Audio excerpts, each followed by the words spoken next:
walang mangyayari. Hindi ako sisingilin kung hindi ko to pinirmahan, di ba?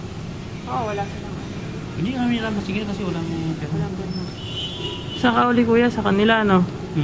Sa messenger ka lang. Messenger lang po siya. Bali, in-house kanila.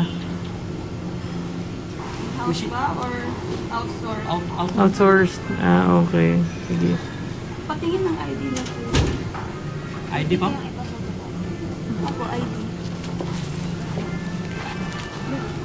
Oo, yung walang ano. Paputo pa binibig. Cityland kayo. Courier.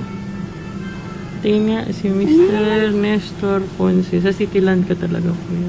City limits talaga. City limits. Ano yan, oh? Metro Care. Oo. Regular naman kayong ano eh. Hindi naman kayo outsourced eh.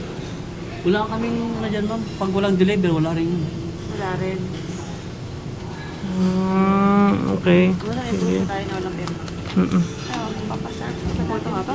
Masirok siya. Ay, nabidyohan na ako. Ano? Nabidyohan na. Pagpasirok ko na lang, pwede naman ata dyan. Kailangan namin ng hard copy. Sige. Oo.